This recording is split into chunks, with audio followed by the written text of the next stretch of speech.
This is Paul Burnett interviewing George Leitmann for the University History Series. And this is our 7th session, and it's September 26th, 2018. And we are here in the Berkeley Hills. So when we last talked, we were talking about the birth of a new field and perhaps several new fields. There was the beginnings of convergence. People had been working in separate silos, and you were beginning to address the fact that people were using somewhat different techniques but kind of working on the same problems, and you wanted to bring folks together, and that was the optimization techniques monograph in 1962. But I wanted to ask, but before we go into much more detail about the 1960s period, I wanted to step back and talk a little bit about your family life, and if you could tell me, update us a little bit on the family situation. Yeah. So we talked about the fortunate happenstance that I didn't go to Zurich, and therefore immediately met Nancy again, who had, of course, essentially given up on me, I think. And that meant that by 1955, we were ready to get married. So that was January 55.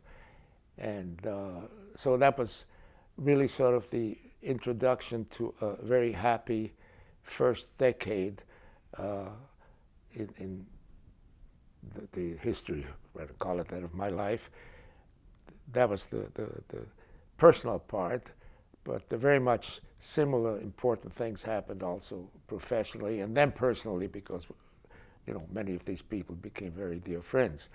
So these things are coupled in a way, and it's very difficult to take them apart. But I returned from Berkeley after the first year to finish my thesis, as we talked about, back on the job at China Lake, and got married, however, during that first year here in Berkeley. And then our first child was born in 57, so that was already back in China Lake, but also in the same year back in Berkeley later in the same year. So Joseph was born in April 57. We returned to Berkeley probably in August of 57, when they asked me to come back and join the faculty.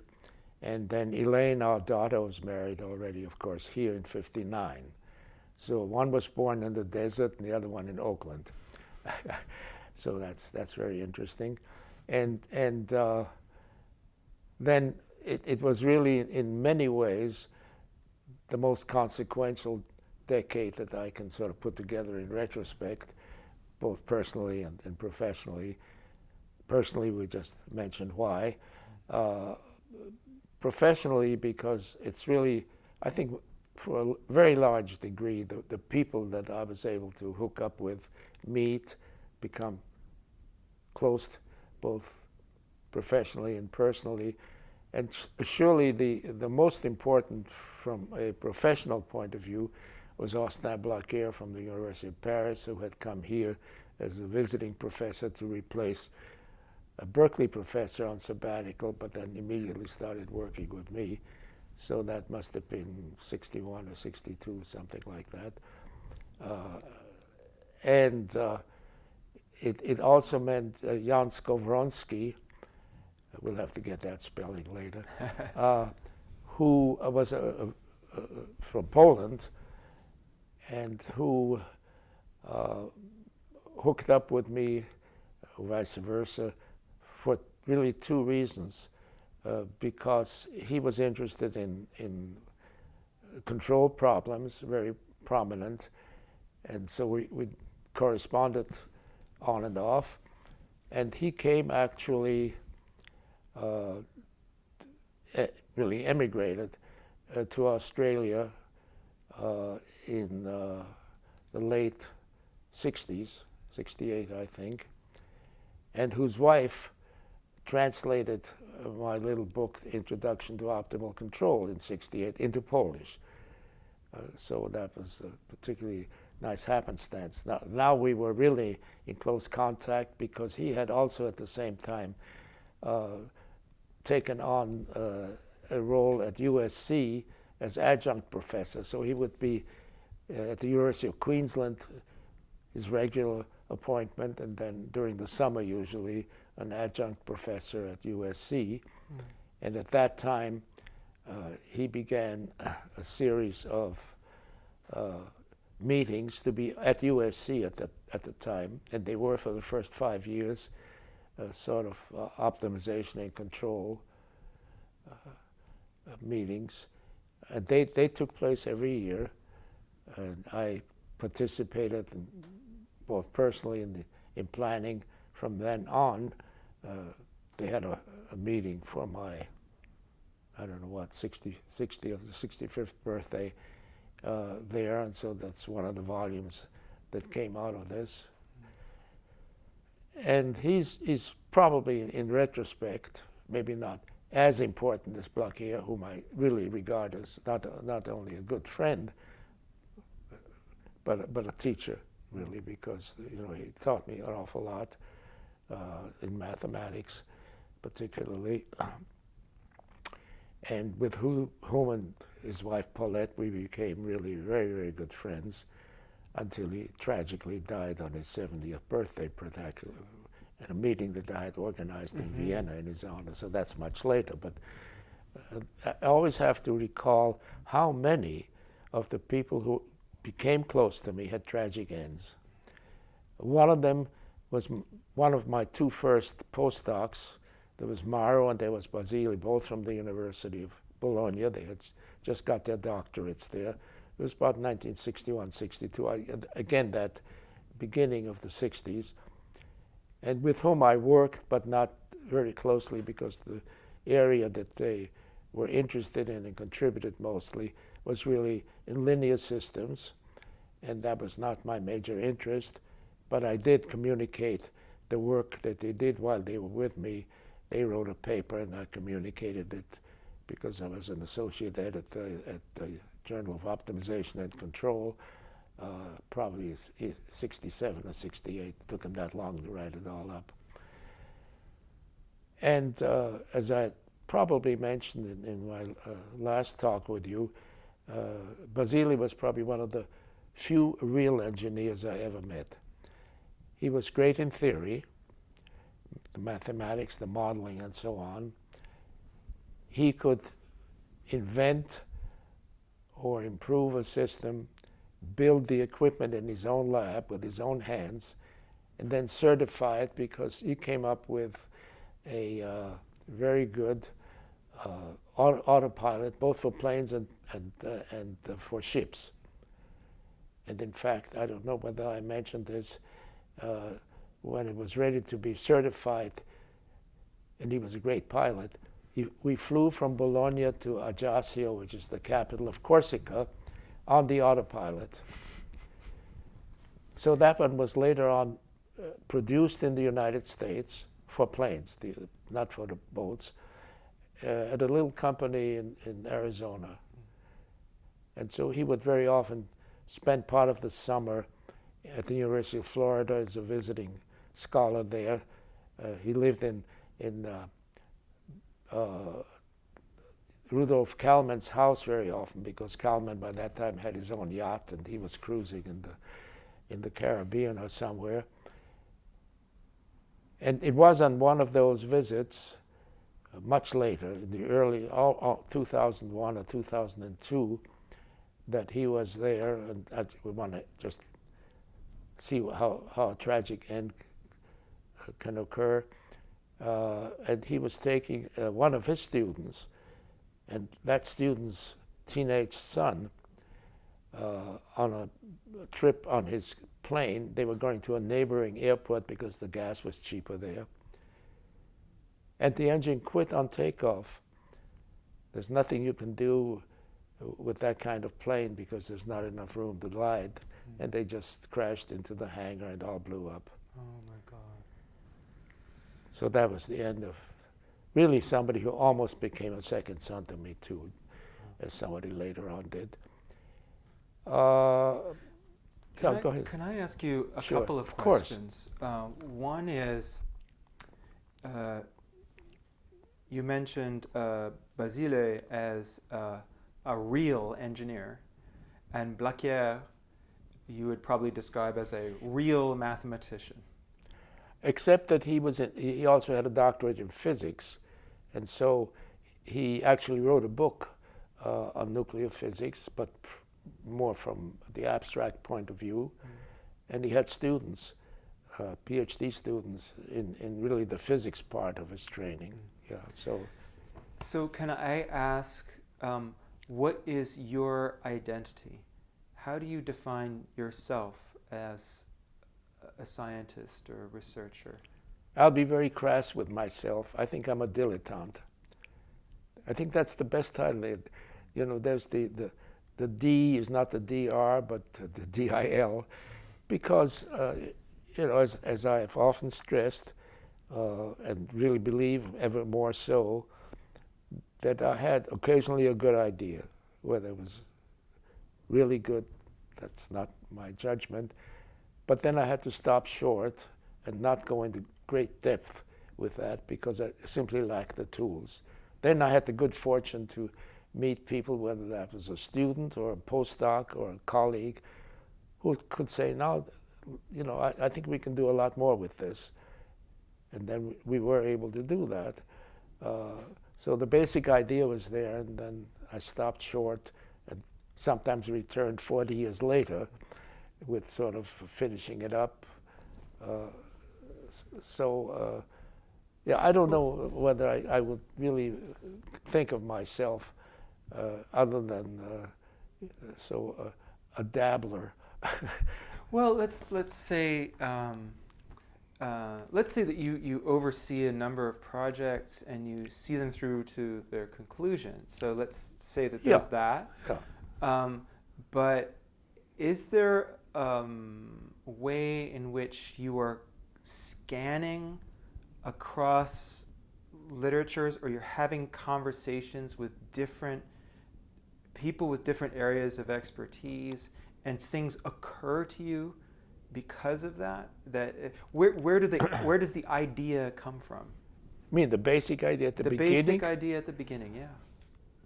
It probably came from reading literature, because in the case of what we later call equivalent system-based optimization, that sort of came naturally because I ran into a problem, or a set of problems, and I noticed that I could get, say, minimizing an integral or maximizing it, okay? I could do that by zero mathematics, by just observation. But then there was always something lacking, and so let's take that concrete example. I want to, say, maximize the value of an integral. Then I noticed that in many of the cases that we were dealing with, for example, even in rocketry, the integrand was essentially non-zero. Okay, they were quadratic forms very often. Energies, that kind of thing. Kinetic energy, for example, is quadratic in the velocity. So I could look at it and say, I know that the minimum, say, like the minimum value, say, of that integral is zero. I know that because I look at it and I can make the integrand zero for all values of the variables. Say it was quadratic. But then I couldn't meet the terminal impulse condition, because that means I could only go from a given state of the system back to the same state. And of course, in real problems, that's not. You want to start with zero velocity with a rocket and go up to some height so that you're not always at zero. And then it occurred to me that a variable transformation would allow you to do that. And that's how I got to that, really.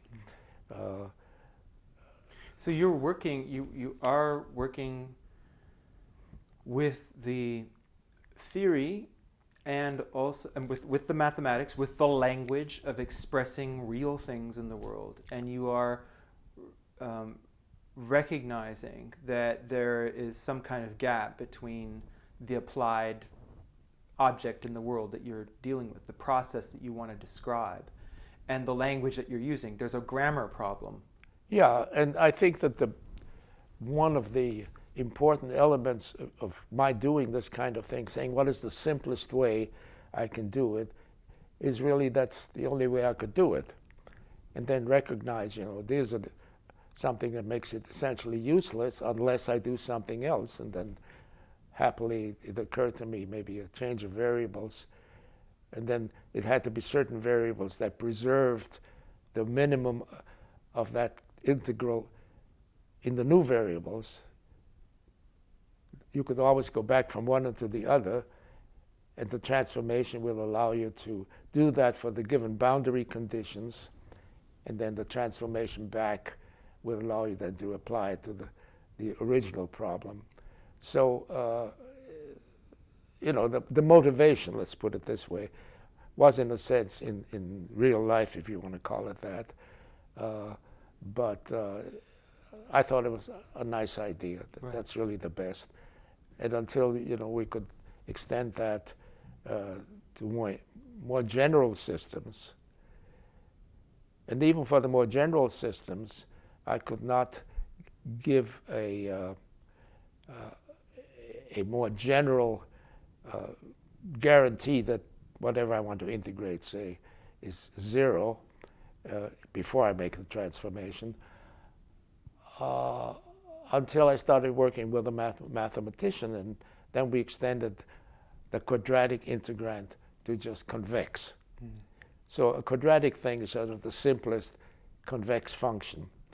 But that point, that mathematics got to be a little hairy, but the motivation, even of Dean Carlson, who was the mathematician, was now, you've shown that this is fine for quadratic systems, and the next step is see whether we can satisfy convexity or prove it for convexity, and that that we did. So there's a little bit of mutual inspiration involved. Yeah. But the heavy work, the mathematical work, not usually, but very often somebody else did.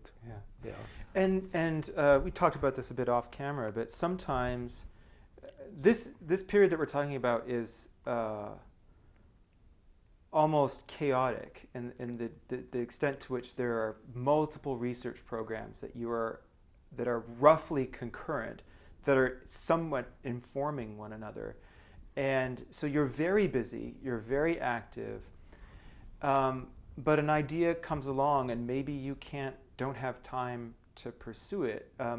Did you have a black book with ideas? Did you organize yourself so that you could call it unsolved problems kind of thing? Yeah. No, actually, I didn't do that. I didn't do that because I got so involved in the next thing. I mean, I knew I had done it 10 years before, 20 years before, and then fortuitously somebody came along who either urged me to do more and who said, I feel that a lot more can be done because, or somebody just arose and I said, here's a mathematician willing to work with me. So, happy happenstance. No, so I was, Sure. I can't always stress the fact that I've just been very fortunate, Right. because that's what made it possible to do that. Yeah. And some people come into your life. So some people arrive in the Berkeley sphere, into California, for example. So Jan Skravonsky is at USC in the summers, and he obviously at Queensland he wants to come to the United States and work where the action is, or some of the action is, with respect to optimization work. But you're also then going out to conferences, and as we stated in last session, these were these seminal conferences. It would be the second annual or the first annual instance. And some pooped out and some went on. Right. Right. You know, so And some of these were extraordinarily important. Some of them were highly theoretical. Some of them were more applied to specific problems. Now you also became involved in organizing conferences, and I think we talked about that a little bit. The one at the U.S. Air Force Academy, and you. The way in which you picked people from, irrespective of whether they worked in industry or in government research labs or in academia, you were quite ecumenical and welcoming in your approach.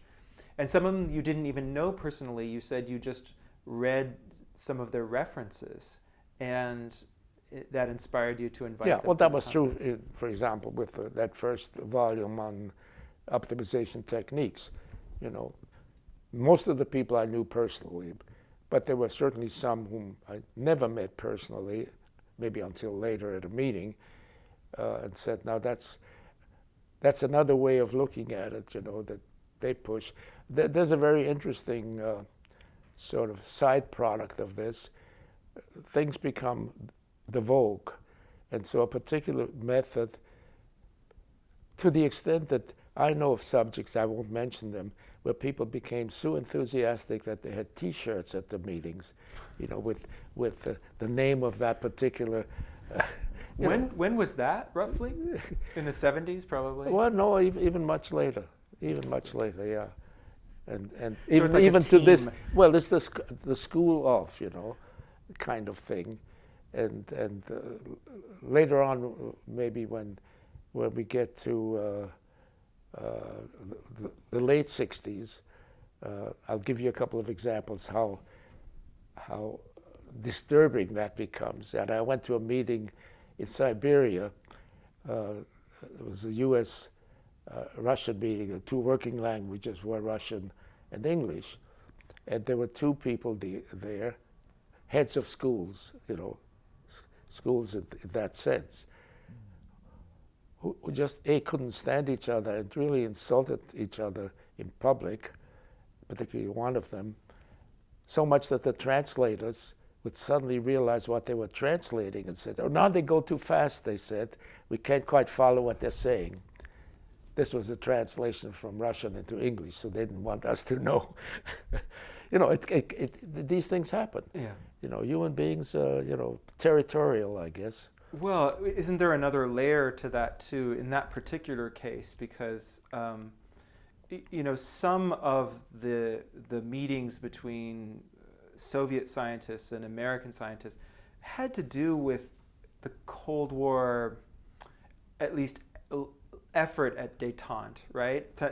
Not that there was détente at that time. Yeah, it well, was the height of the Cold War. Yeah, that's certainly true.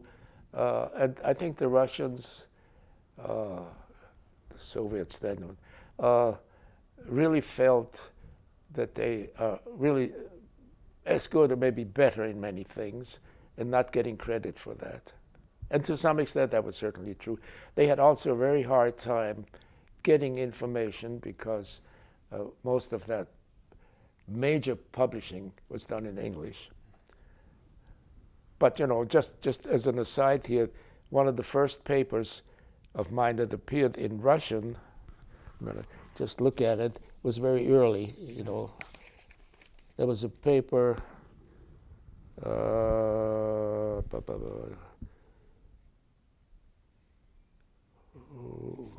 think maybe 61 or 62. Yes, it's called On Some Optimum Rocket Trajectories, and was in the procedure of a meeting called ISS Symposium on Vehicle Systems Optimization in New York in 1961.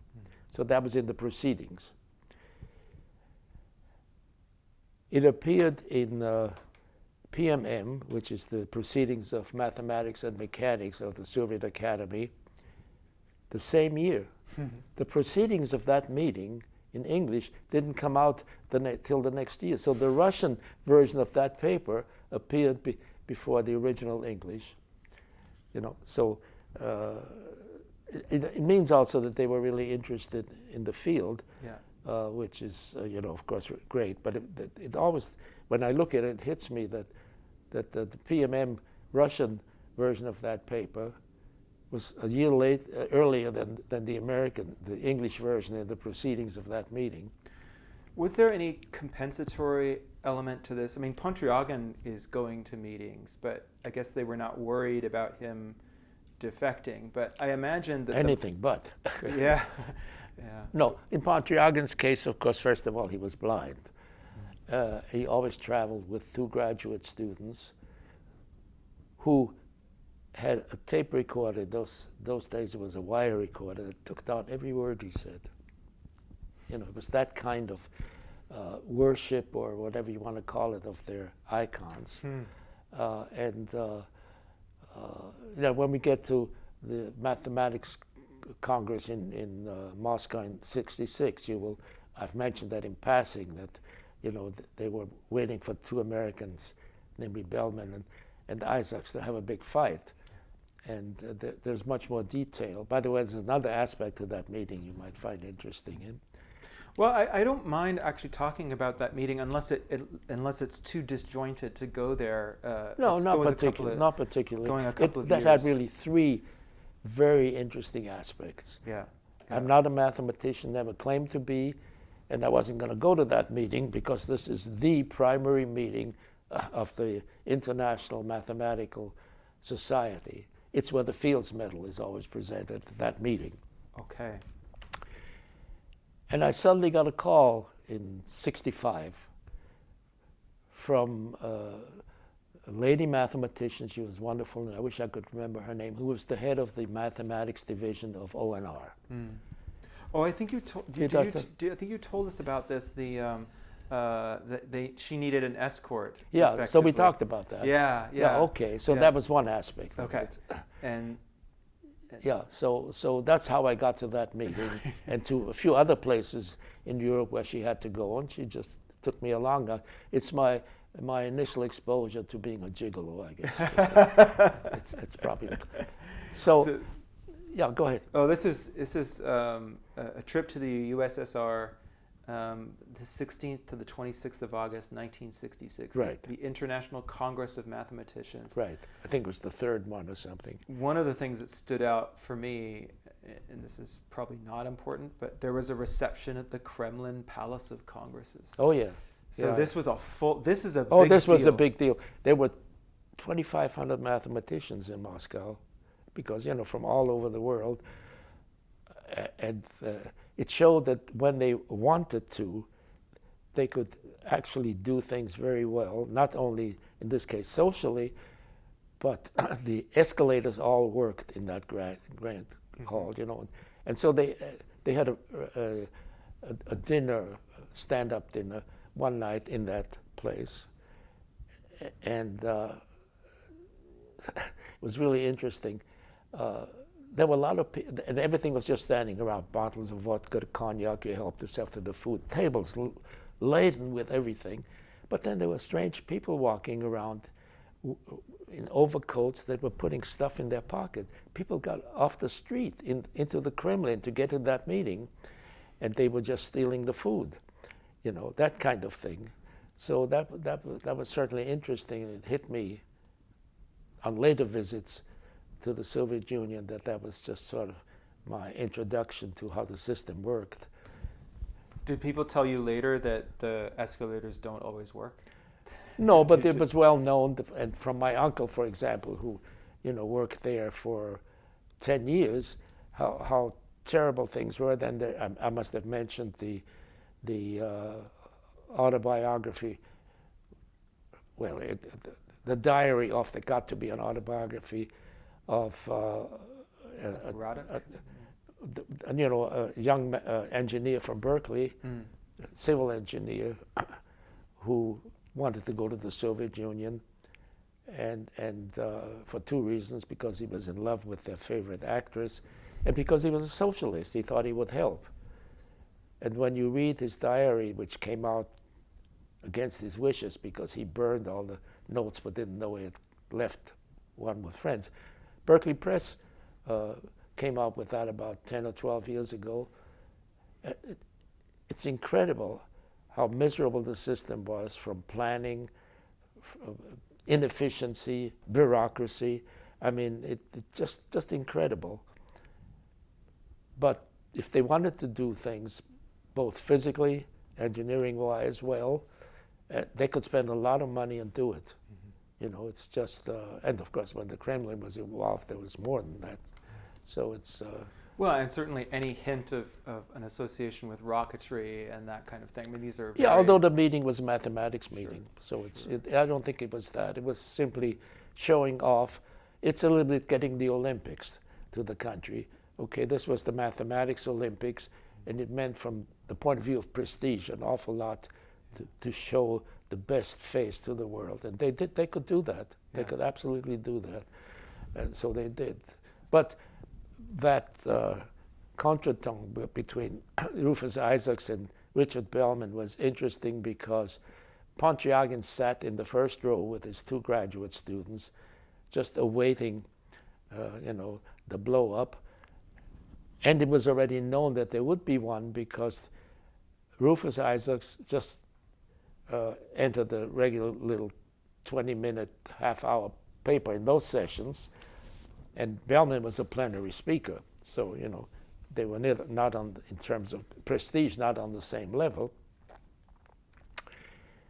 And they noticed immediately, of course, something was coming up, because the title of Isaac's paper was Dynamic Programming and Differential Games, which was Isaac's thing, and what the former can learn from the latter. That was the title of the paper.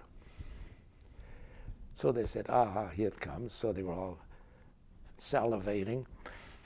And Rufus got up and he said, well, everybody knows, of course, the mathematics, because at this time his book had come out too. So I won't waste your time with giving a paper. I just want to give you the history of this subject. And then, he went how they were both at Rand. Bellman was his supervisor at Rand, and how this all got stolen because his 3 internal papers that he wrote at Rand about this were classified, so that couldn't come out. And so it wasn't until the book, which is presumably based on these papers, came out, that he could say, well, what's called the optimality principle is really a subset of what I call the tenet of transition in my paper. So he talked about that. And so, but the upshot was, I was having lunch with Bellman that day, and he actually broke down and cried. And he was such a tough guy. I mean, he was so hurt, because he was essentially called a plagiarist before the most important mathematics meeting in the world. I mean, he was crushed. And Bellman wasn't easily crushed, because he was a tough cookie, So your sense was that it was not intentional, if there was any? I have no idea. There's no way of proving it. Isaac could certainly prove that differential games was born at Rand. Now, who took what from whom, who the hell knows? I don't think that Bellman needed that, because he never considered dynamic programming his major contribution to mathematics, never. It just became the most well-known, from the point of view of vogue, which, by the way, is also tied up with that meeting in Akademgorodok later on, when the 2 groups of Russians, really got at it. And, well, I might mention, it's already mentioned about the translator. Oh, that was in 68. That was in 68 okay. In Siberia, Akademgorodok. Somebody from the Pontryagin school was presenting a paper. And then they were 1-hour papers. So 10 minutes, 50 minutes, and then 10 minutes question and answers. And during the question and answer period, Nikita Moiseyev, who was the head of the computer division of the Soviet Academy of Science, got up. And he said, I remember the words verbatim because they still translated that. That's what stopped the translation. He said, "If I hear the word Pontryagin maximum principle once more, I shall throw up." And that's when the translator said, "No, they're talking very fast tonight. We can't follow." So this was again one of these things where groups really hated each other. And that in Russia probably had to do with who got more money or prestige. Probably the computer people got a lot more than the mathematicians, simply because they worked on problems of interest rather than on producing a viable and fancy theory. And so Nikita Moiseev was a very important person. We got to be almost friends, but certainly good acquaintances, because we would go to restaurants at noon, long line of people. You know, I'm talking about maybe 1965, 66. And he'd just walk up, and the door would just be opened right at the beginning of the line, and he walked in, and I know it was really astounding. Yeah. A different system. Yeah, it's a different system. So that's one aspect to it. I think maybe I've lost my thread at the moment. Well, you were talking about the importance of that one other thing event, that happened right? at that meeting, by the way, the 66 meeting. Okay. Steve Smale from our math department received the Fields Medal, and he was going to be presented with it. Two things happened. He got into trouble with NSF because he had a big contract. He used to go to the beach in Hawaii and work on the beach, and somebody reported him. It was a perfectly good thing. He was a theoretical mathematician. That's where he produced his best work. And then when he left for Moscow, the Berkeley newspaper was, I don't know what it was called. Berkeley had its own newspaper at the time, had a headline saying, "UC mathematician defects to Soviet Union." Because he left in a hurry, you know. They know he had this fight, that was well known. So on another day of that meeting, he and I were walking down to lunch, and the university, Moscow University, has a long staircase, maybe for 300 feet going down the hill. I wouldn't do that today. So Steve and I were walking along, and suddenly we were surrounded by Russian, Soviet journalists. They were from everywhere. There must have been like 30 or 40 of them, their notebook. They wanted to interview them on what? Well, Steve Smale was a well-known opponent of the war in Vietnam. And he was in the news about that, you know, and all that. And they wanted to know how he felt about U.S. involvement in Vietnam and that kind of thing. And he smiled and said, you know, he said, if I were in any other country but the Soviet Union, who recently invaded Czechoslovakia, that's the period right. Oh, the Prague Spring. Right. Yeah. He said, I would be happy to answer your question, how I feel about the war in Vietnam, but not in a country who did that just recently. Right. Well, all the correspondence disappeared in seconds. They didn't want to hear that, of course. They didn't write it down or anything. But two guys arrived from a black limousine in leather coats, you know, sort of. They actually picked them up physically and carried them down and put him in the back of this limousine. And I said, well, we'll never see Steve Smale again. He did arrive that evening at the North Vietnam dinner for the mathematicians. They gave a dinner, and he was invited as a guest of honor because of his opposition to the war. So, you know, really, when you think of, you know, the strange things that happen, and it's you know, it's all at one meeting. And that would have been at the Akademgorok. No, that was at the Math Congress. Oh. No, that was at the Math Congress. When was the? Well, Prague Spring would have been 68. So no, but there was something before that. Oh, well, maybe Hungary. Oh no, Hungary. It was Hungary. 56. No, it was Hungary. Okay. Yeah, no, it was Hungary. Okay, Yeah, cool. not Czechoslovakia. You're right. No, it was Hungary, because he specifically said, you know, given what the Soviet Union has done And it was the Hungary thing with it, because he mentioned tanks. Yeah. He said, I would be happy to talk about this, but not in this country. So It was a very brave thing to do in a way, you know. Absolutely. And, Yeah. and how did you feel? I mean, you're. I took pictures of his being carried away. I photographed them, and I gave him. I had a 35 millimeter little camera. I gave them to him afterwards.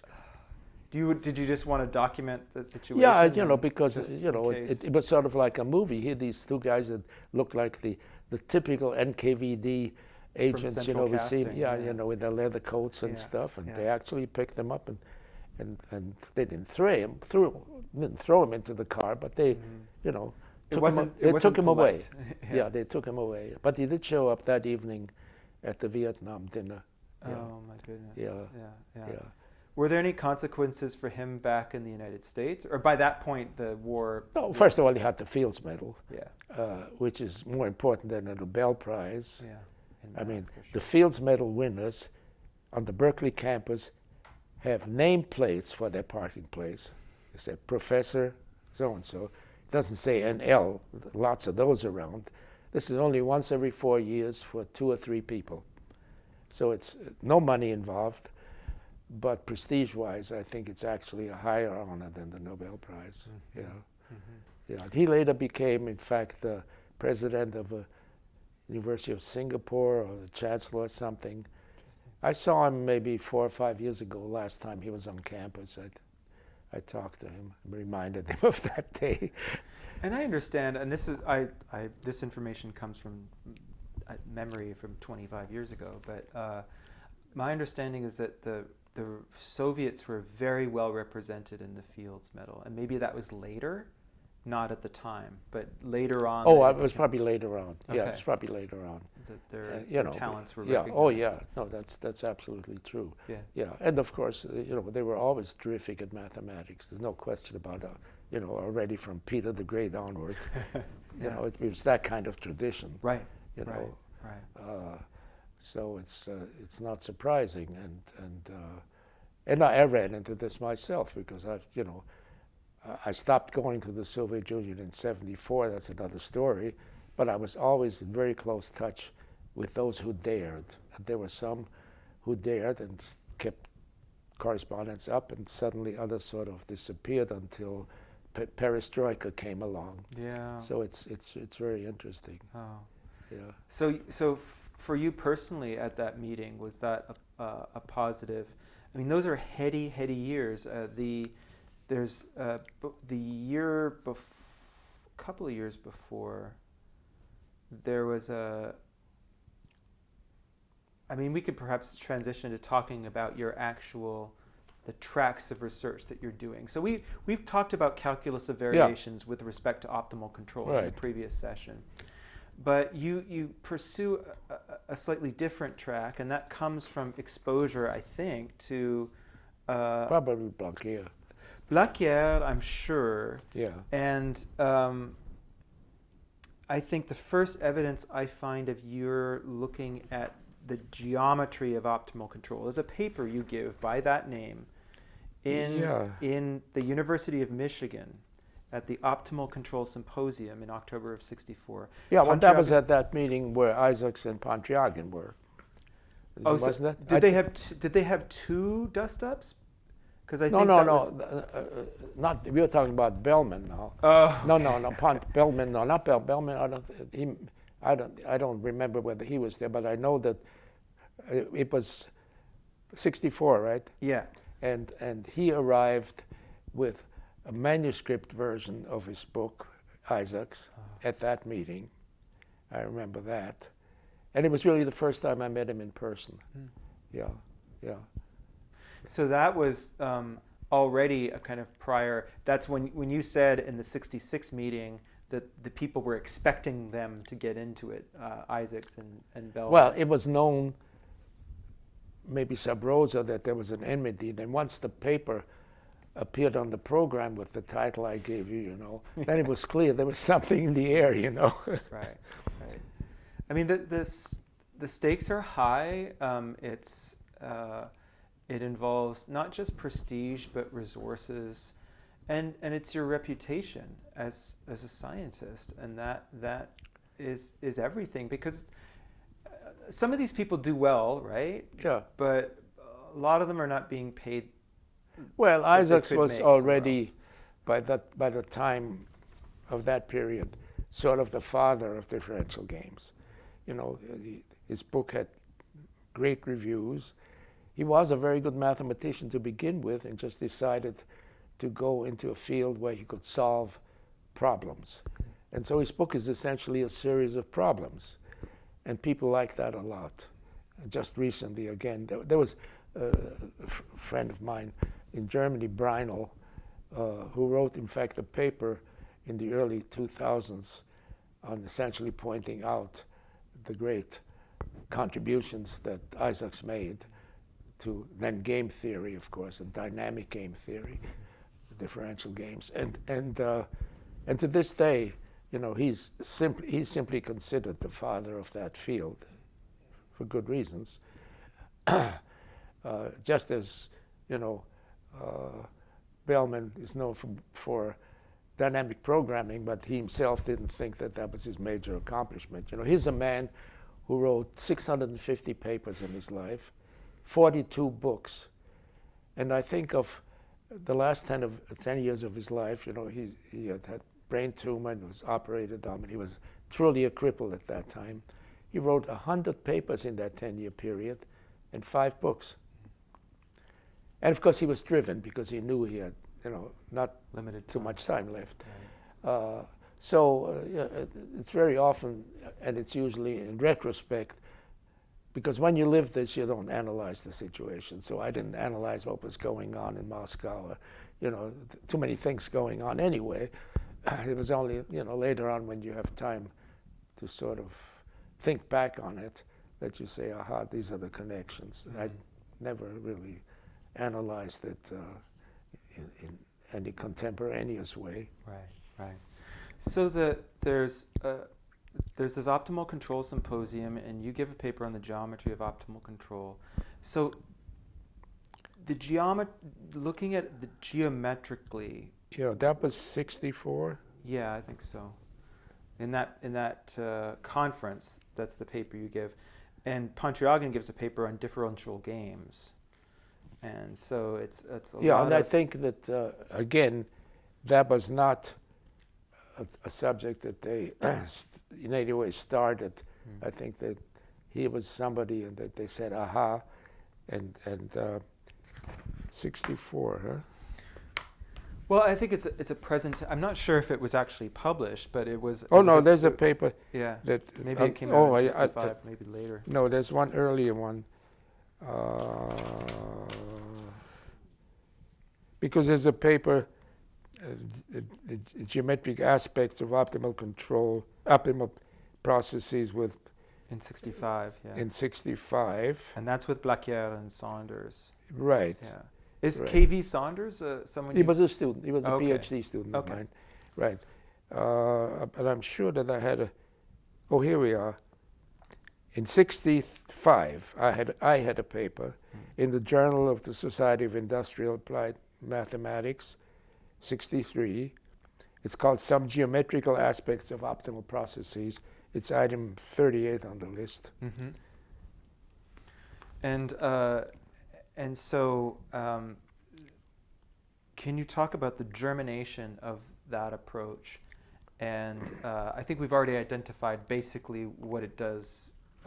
Yeah, it's much more closely related, first of all, to dynamic programming than to calculus variations and optimal control, a la Pontryagin. I think what made a difference is that the necessary conditions for optimality in dynamic programming are arrived at very analytically. But the basic idea is that you start with looking at the global picture of optimality, and you do this in terms of looking at the minimum value of what you try to say minimize over all the space that you're involved in. So for, say, all initial conditions, you ask the question, what is the minimum value, say, of an integral later on extended to systems? And we started with the same idea. Whereas in the calculus of variations and the maximum principle, you start out by saying, suppose I have an optimal trajectory, and I vary at a given point the control in such a way that a new trajectory starts. Okay, what conclusions can you draw from that locally? In other words, what conditions arise when you do that? So you don't compare optimality globally, but just locally, because looking at neighboring trajectories to the optimal one, and those are usually not optimal, those neighboring ones, because of the uniqueness of solutions for those systems they looked at in terms of being at the same point at a given time. And then saying, what has to be true when I compare now the non-optimal ones with the optimal one, and from that, and to do that at the final point when you've finished your trajectory, and from that you get necessary conditions. Mm-hmm. Whereas we said, here are optimal conditions that hold everywhere in the space you're interested in, and then let me see what happens at a given point. And then you get local conditions that way, but you start out really, and in a sense you do that in dynamic programming too, because you say, if I'm at a given point, in terms of the value of the game, the minimum value at that point, what happens if I now go on? They end up with a partial differential equation from that, Hamilton-Jacobi-Bellman equation. Because Hamilton-Jacobi theory was already 18th century stuff. So in that sense, but we didn't want to end up, or we didn't end up with that. We simply looked at the geometry at such a point in terms of tangent plane. Okay. So it kind of, you're spatializing the problem. Right, and then we looked at the geometry generally in that book, Qualitative and Quantitative Games with Weber. We get a lot of just geometric results in terms of, the surfaces on which these trajectories lie and what that means. And then later on, I think with Gordon Mon, there's a paper, let's see, probably about the same time we talked. Now maybe it was a little later.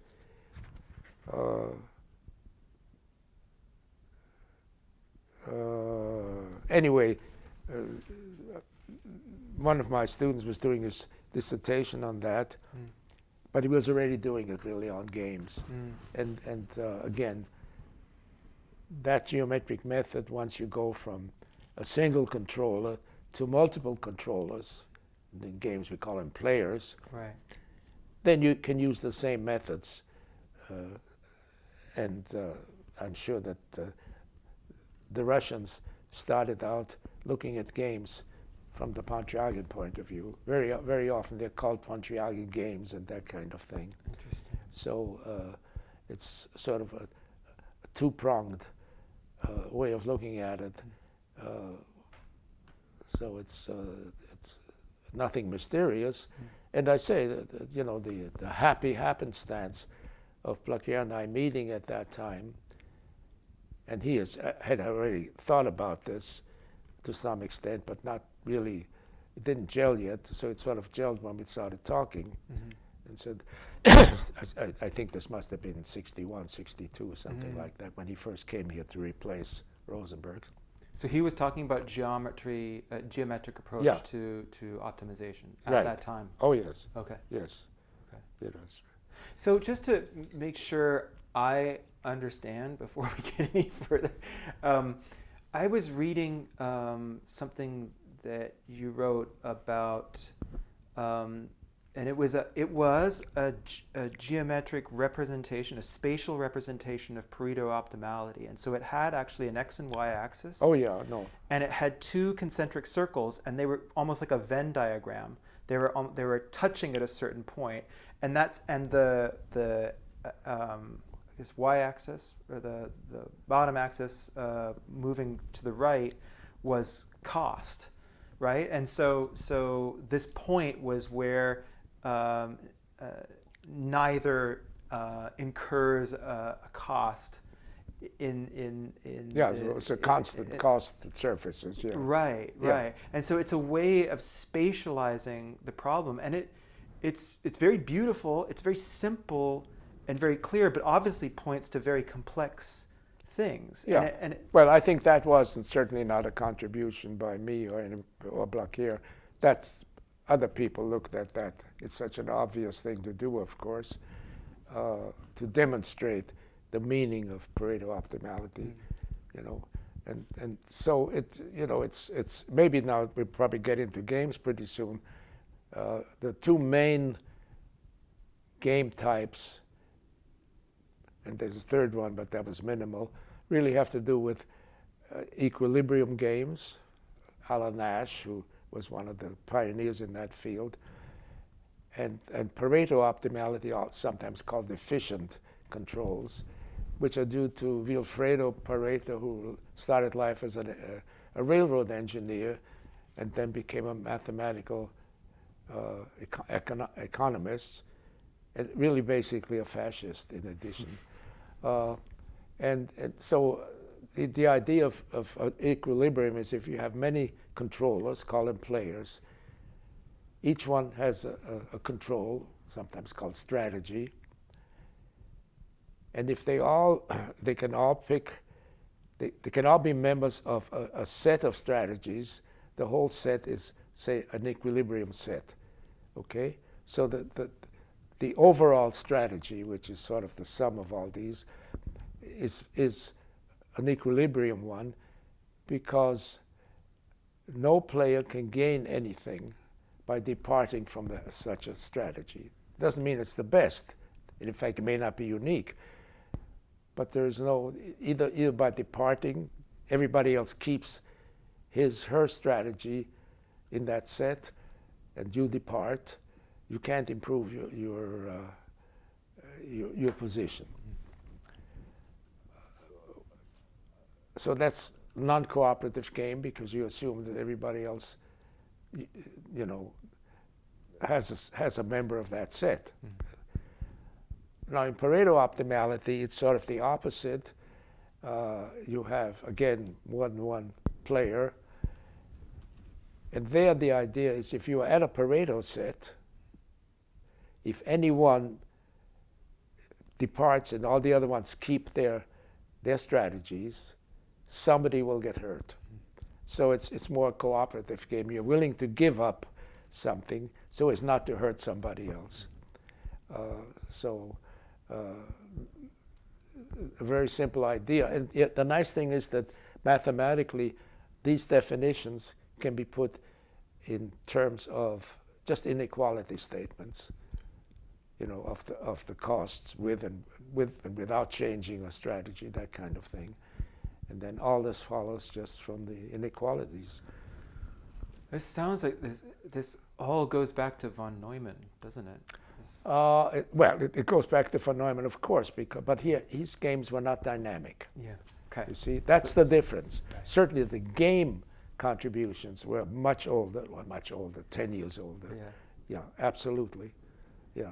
And so these definitions and these ideas, were already von Neumann and people of that ilk at the time. Yeah. If you're on a track to continue explaining, I don't want to interrupt. No. That's it's just when we now talk about differential games, we know presumably what defines it. Right. Yeah. And so this is at a time when so much of this is filtering out into other domains, other sciences, even social sciences, such as economics, Oh, are, yeah, are of taking course. this stuff up, and we'll talk about Well, even that. more so, probably. Yeah, Yeah, yeah. yeah. And I actually know another person I interviewed, Lester Telser. His book on differential games in economics comes out in '72. So this is around this time that this stuff is quite electric and being discussed. And so it's precisely at the moment when these other sciences are embracing a dynamic vision of their field, right? The economics goes from relative statics to something that is like a 19th century kind of statics to something that is actually quite dynamic. And are you aware of these applications, and are you targeting? I think in the introduction to one of the books that comes out in 66, 67, there is a claim that this is not just for for mathematicians and engineers, but this is more broadly applicable even to the behavioral sciences. Yeah, no, I think this was already pretty much bruited about at the time, and it's just interesting that the people even make a big deal about this, because the time was ripe to go, say, from minimizing an integral to minimizing it with side conditions, and then to say, how about an integral but for different independent controllers or players. So all this is sort of, people say, well, I can make this more general kind of thing, more, and therefore more applicable. But not necessarily. Some people just took the mathematics as pure and saying, I can make this better. Right. Yeah, very often that, of course, leads to application. So I don't think that, when it came to optimality, just simple with one controller, that obviously arose already when I was at China Lake, because I was looking at optimization trajectories. So there was certainly a motivation, but then that sort of silently maybe crept into more. These things, I don't think you can really plan. These days, they, of course, through it, plan research. Mm-hmm. In those days, people didn't plan research. This also is changing the subject completely. This also has other effects. There was a time when cooperation among scientists was minimal, because it was competitive on the one hand, and the whole idea of this is in the theoretical science, but even to some extent in the applied ones, people did experiments even in the lab, usually one or two people. It got to the point, but it got to be a few hundred people. And if you now go to CERN, it's thousands of people on one experiment, you see. And I think I must have mentioned this before when I said, how come I progressed so quickly academically? Because unbeknownst to me, I was doing a very smart thing, namely not co-authoring papers for the first 25 years or something, but 10 years anyway. And that makes evaluation easier. But when you have 1,000 people,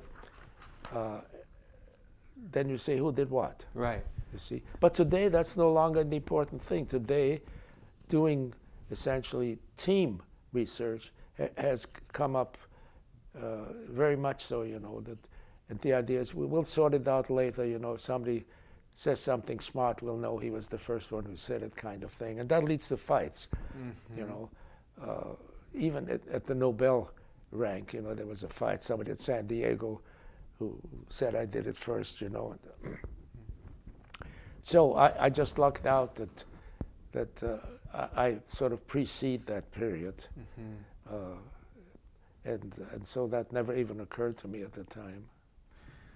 And it's also, in terms of originating new ideas or new, looking at your career, it doesn't necessarily seem to be the strongest objectives.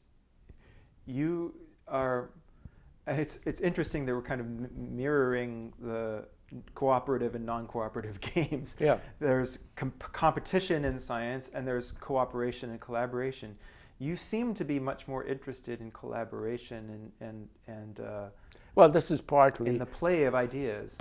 Partly harking back to the fact that I was trying to fill holes in my knowledge, and so finding collaborators, either fortuitously, probably more so than particularly people on purpose, and finding a fair number of students who wanted to do that and were better trained than I was in mathematics.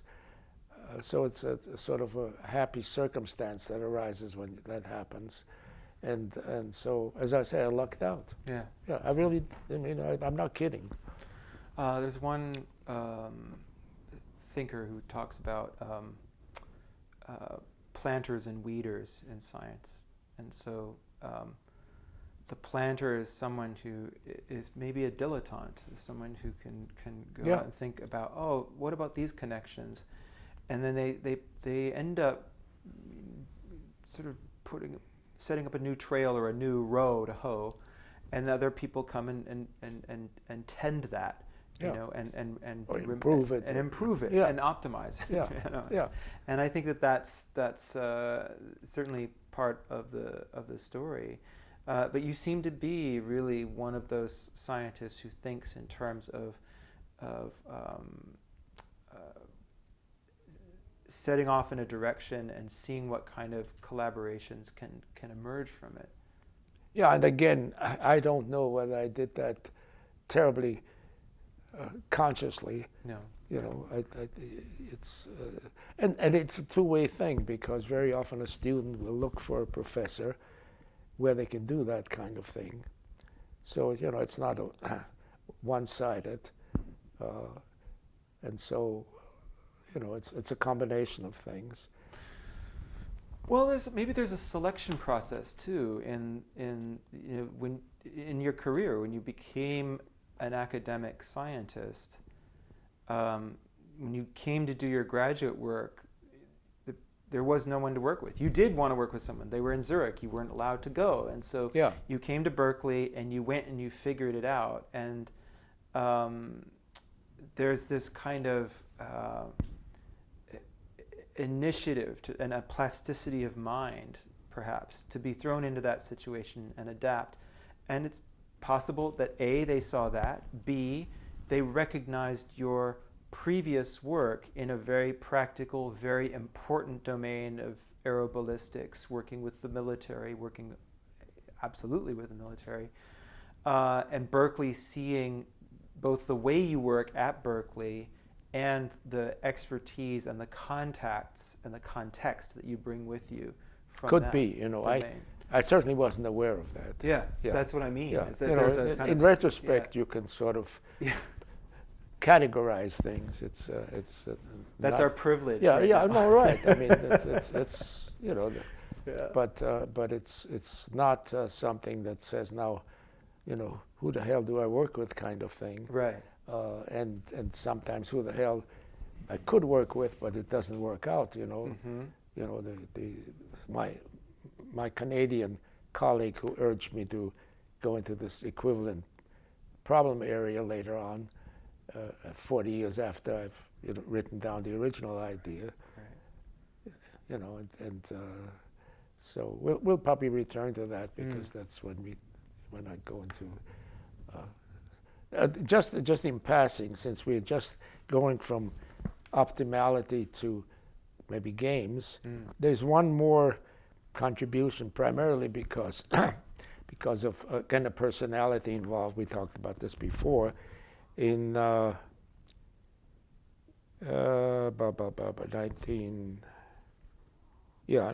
62.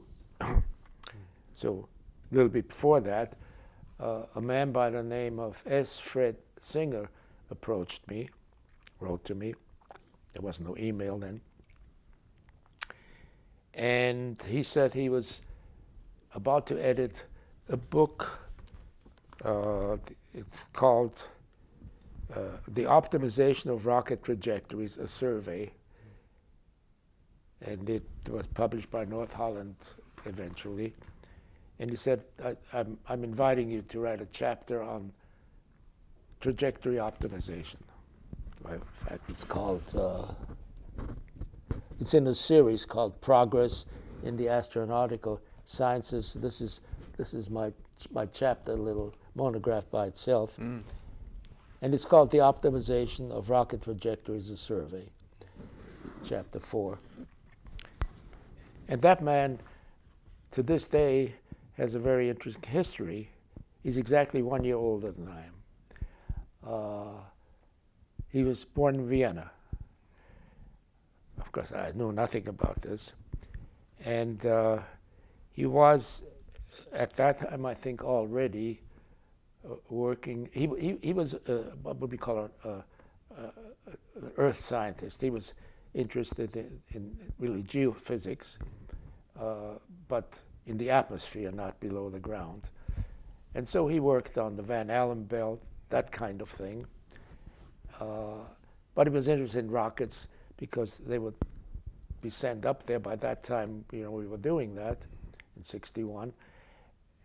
And turns out that this is the guru of the global warming.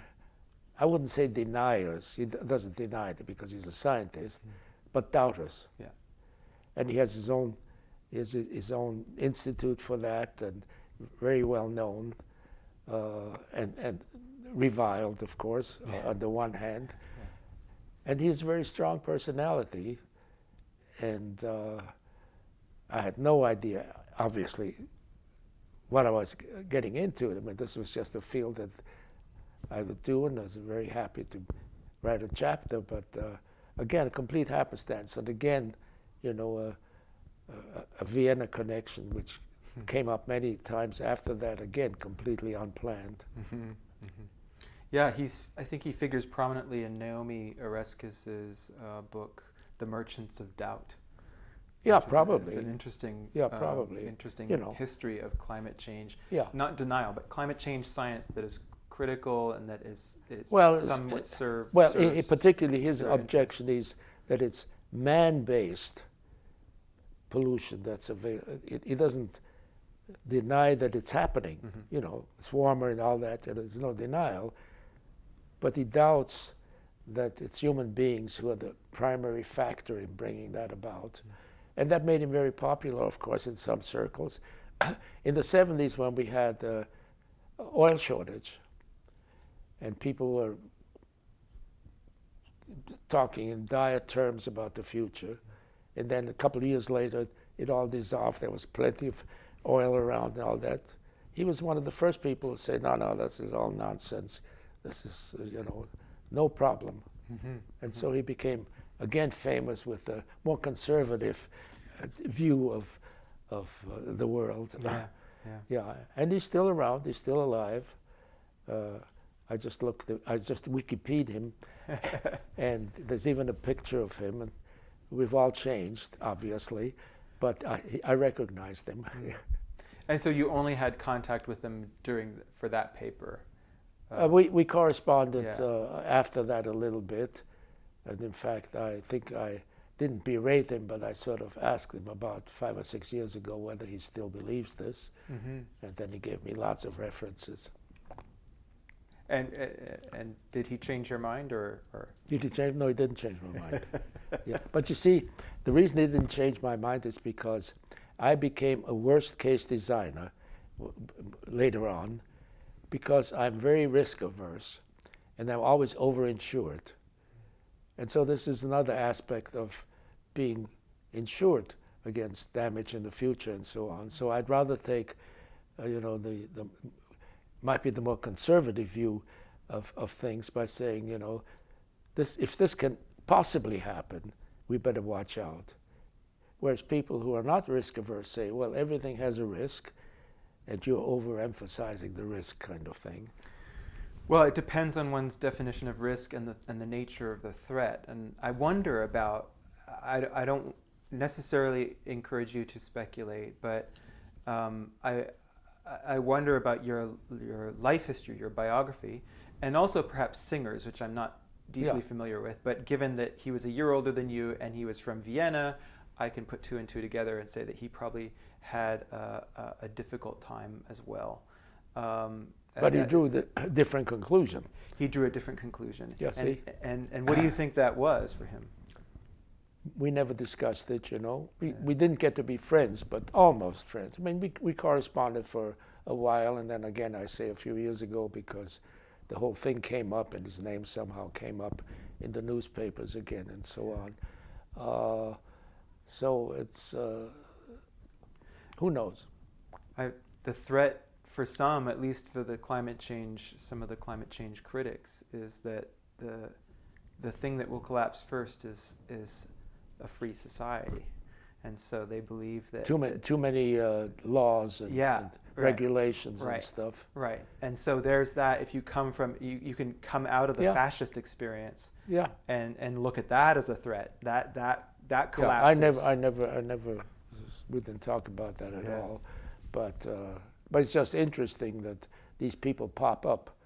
You know, another one that popped up we just talked before, and I don't know whether it would diverge here, was one of Bellman's prime students, John Cassady, C-A-S-T-I, whom I met again maybe in the late 60s, second part of the 60s. He's about 13 years younger than I am. And in connection with these interviews, I wrote him a note last week, and I said, you know, and we lost contact with each other maybe about 5-6 years ago, because I stopped going to Vienna, and he lives in Vienna. At that time, he didn't speak a word of German, but he was an honorary professor at the Technical University with his own office and so on. And it's quite possible that I met him through this avenue. So I got updated. He's a very interesting person. Interesting has many meanings, there's no question about it. He has authored maybe 20, 25 books, half of them more popular books, but still very well written on sociological problems, on science, on everything, very prolific. Quite a few papers, nothing like his mentor, of course, who wrote 650 papers. But so somebody that worked in many different places at an institute in Vienna that was established during détente, IASA, I-I-A-S-A, International Institute for something science. Yeah. No. Yeah, I don't know. Anyway, it was strictly a U.S.-Soviet operation to begin with. It's completely international now. He worked there for a while. He was on the faculty of the Santa Fe Institute, which is a big think tank. So he's a very smart guy and a hard worker. And of course, he was never burdened with a family. Now, he's had many lady friends, as he happily admits, but I never really had to worry about a family. And when I first met him, in fact, he had a brand new wife, a little Japanese-American lady, American more, and much younger than he. And I guess it was really his father-in-law who didn't like him, so she was one of his students, graduate students. So, you know, these people just arise out of nowhere, and then some hang around, some don't. We'll get back to those. Yeah. And so I wanted to ask you, from a distance, it looks like the work on the geometric approach to optimization seems to lead into the work on games. Is that true, or is it? Can you explain No, I how don't that think it's a works. geometric thing. I think that the path to games was simply a generalization from a single player, a single controller, to more than one. And I say maybe in my first book that not the topics, but the other one, I have a little sentence at the beginning of the book that says, one man's optimum is another man's pessimum. Yeah. So that sort of is the beginning of thinking in those ways, yeah. Okay. So you start publishing on this in the mid to late 60s. And you collaborate with a couple of folks. G. Mon, M-O-N? Yes, he was a graduate student. Okay. Yeah. Okay. Right. Who, for a while became a preacher, but later on ended up at JPL. So. Okay. And so these are, this was on a class of differential games. Right. 2-player, zero-sum games. Right. So Saunders was a student, and he was probably predates Mon. Okay. Okay. Yeah. And this talks about the behavior near discontinuity surfaces of the strategies.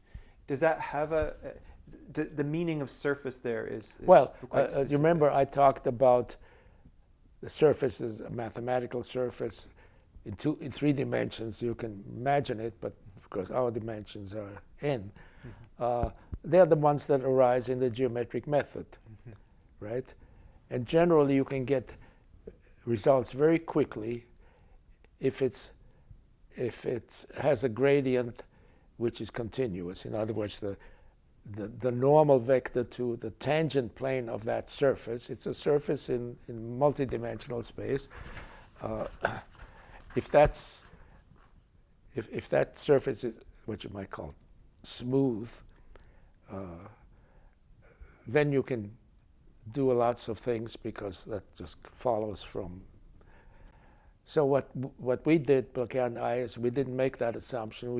We talked about just existence of tangent planes. Now these tangent planes can, first of all, they can be vertical, so to speak, in the cost space, which the gradient can't because it becomes infinite. That's number one. Number two, if those surfaces are not smooth, in other words, they're gradients of the tangent planes are discontinuous, then you come to a point where you have to sort of either go along the boundary between the surfaces which have discontinuous derivatives, you want to call it, gradients. And then what can you say, what kinds of situations can arise that either take you there and let you go across into a neighboring region, which has its own tangent plane, or where you go along the boundary of 2 of those, or where you are driven back into the. And so this was really an analysis of all these different possibilities that can happen. So it was that particular paper by Gordon Mon, and it came out of his dissertation. And that could be. And that would be a quantitative game, right? In the sense that... Well, it could be qualitative too, because we're only talking about, when I say a trajectory, I don't mean a physical trajectory, I mean a solution curve. Right. Yeah. So now here we're in the space where the discontinuities arise not along a given trajectory. For example, the controls very often jump. If you have control that depends on time, suddenly it jumps to a different function. So that's a different kind of discontinuity. Here we're simply saying we will subdivide the space into regions, and that was an idea that I actually learned from Berkowitz, who was mentioned somewhere, a mathematician, I think, at University of Michigan. And then I said, if we do that, and let's just allow these surfaces to be defined on these subsets, what kind of things can happen when you meet boundaries among these surfaces. So this is not necessarily a quantitative. This is what happened with a qualitative game too. Okay. And so I can see is the earliest I can see this coming. There's a conference in Saclay, France, the Congrès d'automatique théorique, in which you expand your work on the geometry of control optimization. Was there a paper? I don't think there was. This is something that you returned to the following year in '66, and there was like a summer school. Okay, the summer school I remember. Okay. I don't remember that particular meeting because given my close association with Blaquier, I probably went to France 50, 60 times. Yeah. Maybe more. Yeah. Yeah. And how many times to Italy? About the same. About yeah. the same. Yeah. And then later on to Vienna, probably about 30, 40 times. Yeah. Right. So just these really tight connections with people that you collaborated with and who were friends of yours. Yeah. No. I mean, it had, to this day, consequences are terrific. I've stayed in touch with all those survived this far. Some haven't. So it's like Skowronski died at 63. And both Blaquier and I, this is really something to think about, stayed with us the month before they died. Blaquier was here, and I was planning a meeting for his 70th birthday, and on the way to the meeting, he had a heart attack. Skowronski, whom Nancy loved because he was such a bubbly person and so kind and loved good food and good drink, you know. He stayed with us a few days, and on his flight back to Australia, he had a stroke when the plane landed in Sydney. Good God. Yeah. So it's. But it speaks to the frequency of contact between Oh these yes, people. no, we were very close. Yeah. Yeah, we were very close. That's extraordinary. So this is. These are multiple research tracks. You're looking at the geometry of optimization processes. You're also getting into the work on games. Does the work on games just take over in the late 1960s? Are you really it took over because anything you can now want from now on for the old type optimal solutions are just a special case with one player. So, you know, in fact, some of the results later on when I became interested in extending the theory, I simply said, now we don't have to worry about, you know, the one integral kind of thing because, you know, that's a special case of all kinds of other things. So the differential game is much more difficult, of course, but once you have conditions, they will also hold for a one-player game. In a one-player game, it's much simpler, so you can have additional things that are allowed that might not be allowed. But and so, and in both cases, what you use as information to make your decision. Now, in the classic calculation variations, it's only the time, or independent variable. Doesn't have to be time, but we call it time. As soon as you get to the game, it becomes much more interesting, but difficult, and therefore very often we go back to what are called open loop controls or strategies, because it's the fact that you can have much more information. You can say not only what time is it, but where am I? Am I in the state space? What geographic location? What velocity am I going at? All those other things, and that immediately gives you a much richer, much richer problem, if you want to put it that way. I remember walking in at Yassa. They were in a castle outside of Vienna. It was the Emperor's hunting castle in just half an hour outside of Vienna, a town called Luxembourg, a little village. And I was walking with him. I'm trying to remember his name. He was very famous. We were walking in the park, the Imperial Park, and we were talking about, you know, what makes more sense, that you only say what time it is, or where am I, And he gave the little example. He says, now our 5-year plans, we don't care what we are, we just measure the time, now it's, this time, and so we do that and that. Or we can say, what the hell have we been doing to the economy? Let's look at where we are, So that kind of thing, which came in much more with games, of course. Mm-hmm.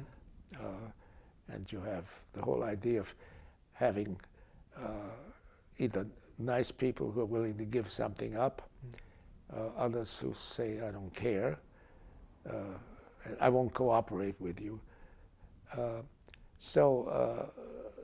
It's interesting, and so much more has been done since then. Of course, when human beings are involved, these original games are really not terribly useful in a descriptive way, because people aren't rational. Much of mathematics used to be based on rational expectations, and they ain't fulfilled. So then the whole question comes up, and I guess Selton, who was a Nobel laureate at the University of Bonn, he was really one of the first who did major work in introducing psychology into games. Nash, to some extent, had already had a little bit of that, but most of it was just. And so the question is, if you're in a dictatorship, those equilibria are very interesting, because that's the best way to do it. And I can tell you that you're going to do that, you know? Right. But in a so-called free society, they're not descriptive. Right. The more you can build into the model, of course, from that uncertainty that you build into the situation because of the unpredictability of human players, so much more rich and now becomes descriptive kind of game. Yeah. Well, you have said before that your dissertation work involved computing, and it was difficult, and it was with punch cards, and it was tedious, and you wanted to stay as far away from it as possible. But where is the field where is computing with respect to the field if the games are becoming more complex and there's more variables or dimensions or spaces, and they have relationships that change in a dynamic sense with respect to each other, is increasing computing power a part of the story? You can indulge in more complex games because you could plug in numbers. Yeah, okay. Then you draw conclusions from examples, of course, obviously, or you can test sensitivity, for example, that way, and say what's important, what's more important in a decision-making process. Yes, that's absolutely true, and a lot of work is being done precisely because you can't prove anything analytically, and then you increase the definition of proof sort of by saying every example we've looked at gives you this result. So the chances, that also leaves the possibility, of course, that you make terrible mistakes because you haven't thought of something. So you have to do these things with care, but it's certainly true that the computational capabilities give you a lot of information you don't get analytically. Yeah, and it's one set of the conferences that you begin to attend as we move through your career. There's this International Federation on Information Processing conference on optimization techniques, right. And that was started in 1968, and so it's right at the moment when you have Department of Computer Science and Electrical Engineering at Cal, at your home institution, 1968, that begins. And so I see this as part, even if you weren't doing it. No, and I'm completely ignorant in that field.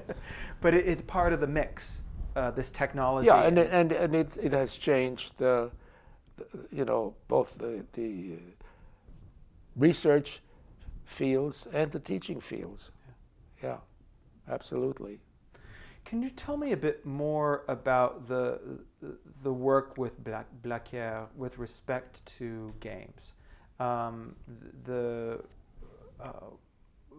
how does the monograph that you work on together, how does that come into being? Obviously through these intense collaborations. Yeah, although both for him, maybe more so than for me, it was really the theory that was more important, because he felt that, you should be able to prove things. And if you do it numerically, usually you can't prove a damn thing, except you have confidence that this is the right answer. So, it's a different view of the world, and I think you need them both, as long as you're aware of the fact that when you do it numerically, things can happen that you haven't foreseen. I'm thinking of Chernobyl, for example. We talked about this before. You leave something out. It takes a lot of imagination to think of all the possibilities. And so you have to be aware. There has to be a caveat saying, this is what we know so far, and we can be pretty sure we can be pretty sure this is very close, whatever that definition is, to optimal, because if you vary things numerically, not much changes from that solution. And so, and then somebody comes along and shows you that some disaster happens mathematically that you haven't thought of. But then people will say, those are very rare. But then you have to multiply the result of that happening by the rarity, and that's maybe a very big number because the result is so catastrophic. So that's another way of looking at. I just found fiddling around with the equations and that kind of thing more fun. Let me put it that way. Well, is there an overlap with Cassady when it comes to the X events? Is that him? Is he the X events? Well, no, he's one of the big. In fact, they just funded a big institute for him in Vienna. They think, and then he works for some outfit in Germany as a consultant on that. Well, there was an Iranian American economist, mathematical economist, who wrote the book Black Swans. Had an Iranian name, who essentially was extremely acerbic. For example, he says that people who use statistical methods are morons. It's sort of the watchword of his book, because the statistical methods do not account for outliers of that importance, right? So that, and he calls them also normal curve morons or something like that. It's an interesting book to read, but it's very much different from Cassady's, which came later, a year or two later, because he gives you. This book was meant for not the specialist, but simply somebody who wants to know what's the next event. He gives you a lot of actual examples, those that happened already, those that can happen, and he gives you a very good idea, what an X event is. And it's very difficult, of course, to plan for those because they're so rare. But there's a lot to be done along those lines because of the collapse of the stock market, a terrorist attack like the one on the Twin Towers, that kind of thing, rare events, but very catastrophic, and so it's a subject which is fascinating. It has to do with essentially how complex the situation is, so that really no single normal person can envision all the connections. And that happens as more and more connections happen between things. I mean, everything. It's a little bit related to chaos theory. Where the butterfly in Siberia changes the weather here, kind of thing. But the actual examples are really stunning because and it's a fascinating subject.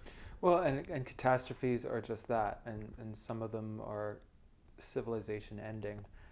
That again has to do not with stochasticity, not that these, in other words, catastrophe happens because in these systems, very small changes have huge effects. And I think the first example of that in the literature is actually a meteorological system. They have to be at least third order. First and second order equations can't have catastrophes in that sense. And he's an old friend of Nancy's at MIT who gave the first example of that. I forget his name now. I have to ask her, but she probably forgot it too. Anyway, and he had a third order example in a system, weather forecasting system kind of thing. And it shows that you get something that looks like random, but it really isn't. Yeah. It's just that the changes are so small that give you big results that it looks like crazy things happening because of small changes. But in a parameter, for example, or an initial condition has brought this about. And those are fascinating. And then the question arises, would you be better off modeling systems like that statistically and then use statistics? So there are again two schools about this. But there are a lot of these fascinating subjects that are beyond me, really, and I wish I had more time. No, of course. Well, talking about the author of Black Swans, who was complaining about statisticians or those who are slaves to statistics, there are complaints within disciplines about the excessive reverence for statistical analysis and an insufficient attention to the mathematical logic. And that speaks to what you're talking about. Well, I'll give you an immediate example from where I live.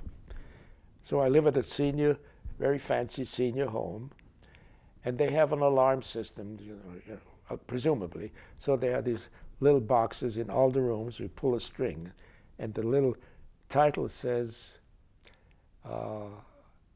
what is your problem? Or you have a problem. If you have it says, if you have a problem, pull. Okay. Now, your problem might be that you have difficulties putting your socks on, or that you're just in the midst of a heart attack, okay? And in that fancy place we have, there is no way of letting people at the other end know, unless you can converse with them, whether you have a serious or just a trivial problem. If you can't put your socks on for 15 minutes, no problem. In this discussion, which is currently going on between some of us and the administration, you get sort of the pushback. They say, oh, but no matter what the problem is, our average time of response is only so little, 12 minutes, 15 minutes. And I point out to them, to the person who is dying of a heart attack, the fact that the average is 15 minutes might mean an hour if he's farther out on the curve. So it's a statement which is completely meaningless. What you want to, again, analyze when you decide what kind of system to put in is to look at the worst case, not the average case. Because the worst case is what concerns the individual who can suffer the worst case. And I can't convince him of that. I can't convince him of that. We're in the middle of the debate now, so it's not over yet. No. But it's interesting, that here the people who are, of course, ignorant in statistics use this thing, the average, as saying this is a good system on the average, And this is very good if you produce nails, and on the average, every 10th nail fails. No problem, right? So for that kind of system, average and medium are perfectly good, And then if you're risk averse, you will say, well, if the average is too high, we have to do something, okay? But when human beings are involved, and particularly their lives, it's a completely ridiculous statement. And you get this, and it was really, again, more obvious to me because I've been I'm risk averse on one hand, and I think really looking at stabilizing systems, we'll talk about that later on, under the worst allowable conditions, okay? And it's really interesting how you run into this in real life. Yeah. Yeah. Well, this is, you know, on one hand, this seems, these conferences that we've been talking about, it seems fairly abstract. And if you go through the monographs and the papers, it's a lot of a lot of mathematics in it, and it can seem fairly abstract. But it does point to very, very critical applications that you have been deeply involved in. And, you know, does a rocket explode, or does a rocket make it to its destination? Does a system, if it fails, does it fail well? Right? These kinds of the type of catastrophe. You know, it's maybe Chernobyl, and it may be just a very hot room. Right. Exactly. And so. In 1968, Austin Blaquier publishes Jeu quantitatif, and it's translated into English, and then you build on that, and there's a collaboration that comes out of that kind of work. Can you talk a little bit about the putting together that work with Blaquier, or is it kind of continuous for that period? No, it's continuous. Yeah. I told you, it's already something we talked about, that we always had a shot of cognac when we thought we have proved something, you know. So it's that kind of thing. So we drank a lot. Right. That's wonderful. That's a wonderful description of academic success. Or something. Or something. Yeah. Something to celebrate. Yeah. So there's, as you've mentioned before, there's so much travel. I mean, it's extraordinary. You are going to Hawaii almost every year. There's an annual conference there, the Conference on Systems Science. Yeah, it was in January. Well, I went really many more times. Privately, of course, it's now almost 80 times. And I got to Hawaii because I stopped for refueling on a flight back from Tokyo in 1961 and said, gee, this is a great place. I'm going to stay a few days. And it led to decades of happiness. Mm-hmm. And you coupled this with, if you had a conference that you were going to, you had friends in that country typically, and in many neighboring countries. And so I can see from your travel plans that you would arrange, and sometimes Nancy would come with you the whole time, sometimes just part of the time. And can you talk about some of the most memorable travel that you did, and how that was integrated or not into your research work? Well, I'll give you an early example. Again, a US-Soviet interaction. I think it was early 60s again. It may have been towards the end of the 60s, in fact. There's probably a paper on this. The University of Liège in Belgium organized a meeting just between US and Soviet scientists, again in the essentially the optimization rocket field. And I recall, just to make life more interesting, an incident. Angelo Miele was one of the main people there. I don't remember offhand, but there were some important Russians there. So this was maybe a meeting of 30 or 40 people, that's all, a symposium, 4 or 5 days. And since it was a US-Soviet symposium, English and Russian were the working languages, and you could present your paper in one, it would be simultaneously translated into the other. And when Angelo Miele was going to give his paper, he said, however, that he cannot be interrupted by the simultaneous, translation, and he would like to have his paper then translated, even verbally, so there can be a discussion after he finishes it. Papers were 45 minutes or so, it's not a big deal. And the Russians didn't like that.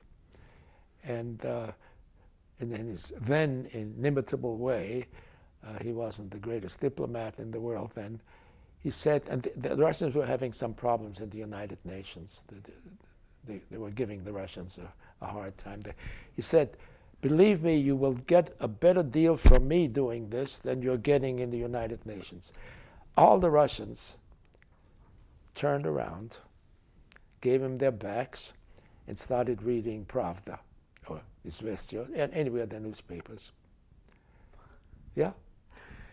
And I was then important in healing that by giving a party, a joint party. The Russians had brought a lot of vodka and black bread with them in their suitcases. Suitcases were all made of cardboard in those days. And so we drank an amazing, we were marching down the streets of Liège through the red light district, singing loudly at 2 o'clock in the morning. And it was the one time I had a terrible hangover, really bad. So that's an outcome of an international meeting, which, however, in the end, everybody got along. Right. Right. At least in principle.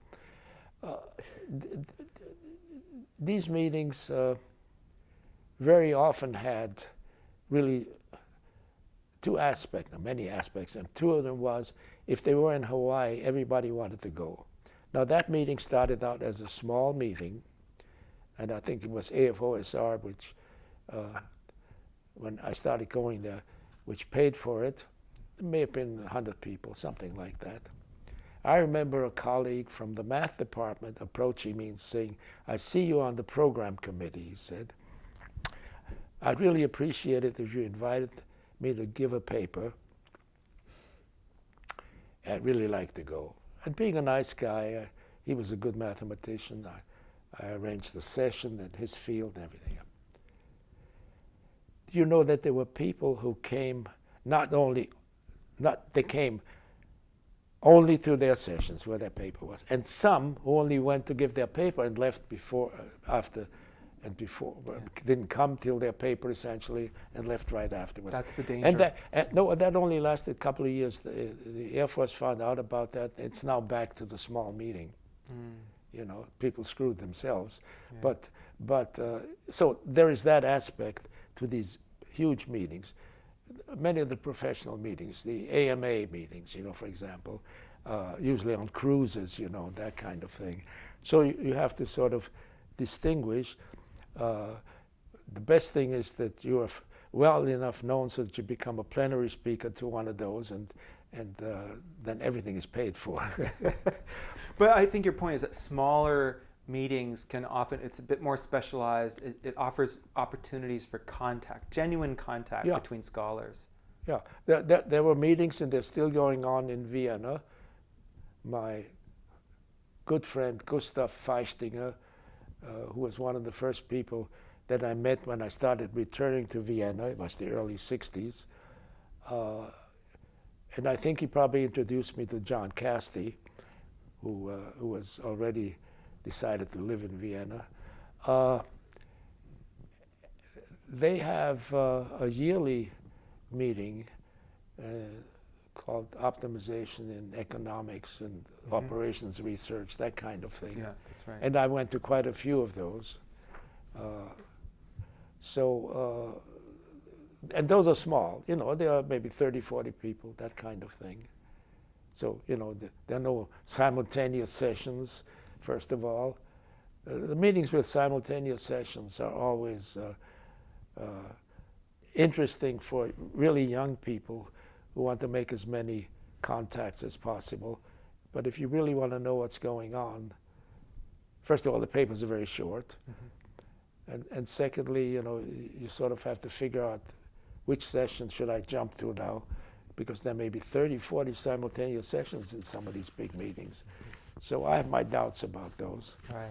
Well, this is at the happy stage of the beginnings of all of these general field of control optimization, and all of these subfields that are associated with various applications and various theories and the marriage between the two. And it sounds like it was an exciting time and a wonderful kind of cultural exchange too. Yes, between I think it different made groups of for, people. first of all, it made for friendships. Yeah. If there are a lot of simultaneous sessions, most of the people whose paper you go to, you will never see again. It just looks as if what they want to talk about is of some interest to you. That's number one. The other thing is it becomes a circus. And I think that's sort of, I'd rather go to meetings, for example, I've gone to meetings in Italy in vineyards. One of the most recent ones maybe was 10 years ago. It was an old monastery. They had their own vineyards, and the lunches went from 12 to 2, and with a lot of wine. So 3 o'clock you reconvene till about 5:30 kind of thing. And then you have a lot of time, A, to have a really nice time, and B, to talk more closely to people, not necessarily at the meeting, but afterwards, or say, let's stay in touch, that kind of thing. Well, it sounds like it was a very heady time, and I think for this session, let's pause. Okay. And we can continue next time talking about another evolution in the 1970s in your work in robust control, yeah. And also get caught up in some of the service work, because you were still, of course, it seems like. Well, I thought we were going to do the service separately as on a track. Yeah, we can. I think decadally it might be helpful to just track that a little bit, but okay. we can. Yeah, we can mix that. it in a little bit. It's Yeah. not. It won't all get recorded, because it's Nancy and I wake up in the middle of the night, and we say, we all really been to all those places, It's amazing. No, it really is. Yeah, I still can't believe it. Yeah. You know. Well, let's continue talking next time. Okay. All right. Thank you.